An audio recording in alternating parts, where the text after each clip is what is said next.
Teofimo Lopez takes a little subtle jab at Shakukr Stevenson. In this video, I will let you know what he exposed. We'll get down to the nitty gritty. What up, Fight World? It's your boy Ego, and I'm back with some more boxing. Now, I seen a story from Teofimo Lopez, who is getting ready to fight Shakukr Stevenson. And he posted a picture back in the day of him and Shakukr Stevenson. And the message on the post was basically, no friends, ain't no friends in boxing, right? And the reason why I believe this is a Shakur diss is because Shakur, and I've already made videos about it, listen, it is up to you as a fan of boxing to watch me. I deliver everything a boxing fan can ask for. Boxing news galore 24/7 and much more. So if you're not up on what's going on in boxing, it's probably because you haven't subscribed. But I made a video about it. Shakukr Stevenson was talking about ain't no way on earth he will fight Keyshawn Davis. And then he, at the end of the interview, he says it would take an ungodly amount of money that would change his kid's life, his kid's life, and he named a price of $500 million a piece. So not the smartest brother in the world, 500 mil doubled, that's $1 billion. AKA, we'll never get that fight because there's nobody on God's green earth that possesses that type of money that would put 500 mil for two people who have never been on pay-per-view before, right, as a main event to fight each other. Nobody is going to put up $1 billion. They didn't even put up $1 billion for Mayweather Pacquiao. So I know good and well, and that was a fight that people wanted to see.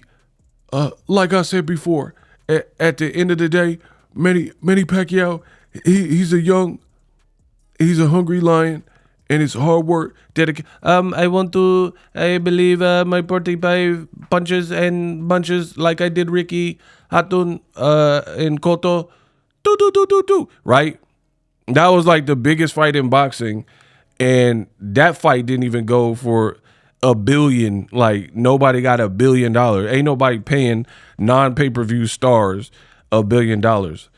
So Teofimo says a lot of crazy stuff, especially about black people, but he nailed it right here when he's talking about ain't no friends in boxing. Now, I'm a realist.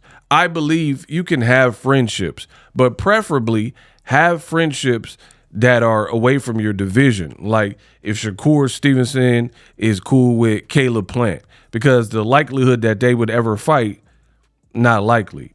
Totally different classes. Shakur already made it sound like 47 is the absolute highest he can go. You know, you'll never get to a point where you'll see Shakur fight Bivol or Caleb Plant. So those are the types of friendships that make a lot of sense to me. Not people in or around your age group right there in your division, because this new generation bumps gums and they want to talk and they'll be like, oh, I'm the best. But if two people are saying that they are the best, how can we quantify that? How can we qualify that statement if they're both saying they're the best and they refuse to fight each other? Back in the old days, like the Wild Wild West, the Alamo, right? The OK Corral, right? You would have two shooters who said, I'm the number one rootinest, tootinest, shootinest guy on the West in Arizona or whatever, blah, blah, blah, in Tombstone. And then Wyatt Earp or Doc Holliday would have to have a duel to settle it. And one man would die. Because if you get shot, or either get shot up and then hope you don't die, or, you know, if you're really a shooter like that, you're going to hit something vital. So the chance of, like, peril is very high because you're getting shot. That's how they used to settle it back in the day, to really see who was the best shooter, right? Who would clip the person, take 10 paces and spin, bow, and then, you know what I mean? Whoever drew first and got off first got off. Now we live in a softened generation where you got all this buddy stuff. And I'm not asking for it for the record, because I got to make this clear. I'm not asking for anyone to be unalived, right? I'm not a sadistic maniac. So I'm not calling for modern times to be as barbaric as past times. All I'm saying is we can't even get a friendly competition. We can't even get two guys who are saying they're the best to fight each other. And here's the thing, because the Keychain Davis and the Shakurs, they're going to make a lot of excuses like, man, they're best friends and why would they fight each other? But here's my thing. If you don't want people to pit you against your homie, why you keep posting pictures of y'all facing off? That's corny then. In my opinion, that is corny, right? Because naturally, people see two talented fighters in or around the same age group, in the same weight class. It's going to pose questions, and people are going to have questions.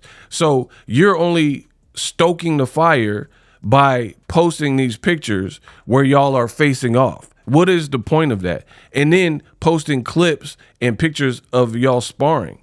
Like, if you were trying to beat some allegations, like let's say your girl thought you was cheating with the coworker, there's certain things and actions and ways you can act that would either heighten her insecurity or her thoughts that you were cheating because of how you're acting with your coworker, or there's things that would calm her down and de-escalate her, right? So if she already suspects you and your coworker got a thing going on, and you're kicking it with your girl at home, and then the girl's calling at midnight, and then you go off into the other room whispering, then of course she's going to really feel that she's onto something.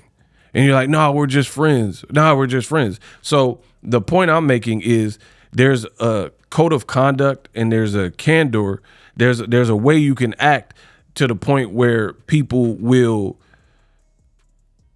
maybe at least rock with you. So to me, it don't make sense to be doing like makeshift face-offs and posting all these sparring pictures, knowing people want to see y'all fight if y'all refuse to fight. So I like Teofimo's attitude when it comes to that. I think that's the absolute right attitude. Floyd fought Zab Judah.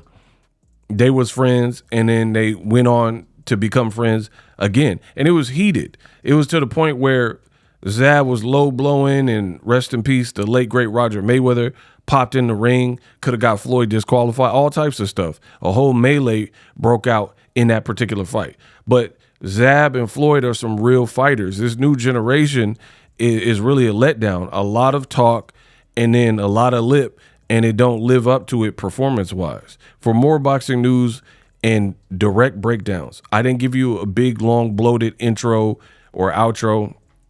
We got straight to the topic, no clickbait, 2026, let's keep it rolling. Shout out to everybody for the support, the super thanks, the cash apps. It only helps the channel grow, and I'll continue to hit y'all with the latest and greatest. Live streaming can be tough, which is why I use StreamYard. Click the link in the description for StreamYard, which is an awesome tool that enables you to set up your stream with ease of use. Get great results with live streaming. It's what I use. Stream to social media with ease with StreamYard. Live streaming is here to stay. Engage with your audience using StreamYard. Great way to reach out to your audience and connect. So you need a tool that can do that.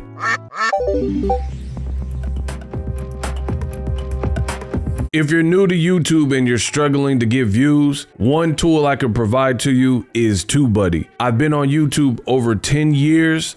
I use TubeBuddy daily to crank out videos just like this one that you're watching.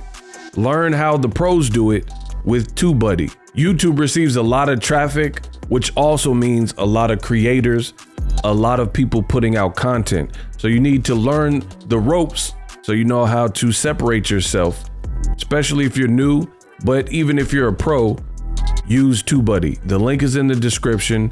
get more views, more subscribers, and a higher click-through rate, so ultimately you can realize all of your online goals. Use my affiliate link in the description and grow your channel fast.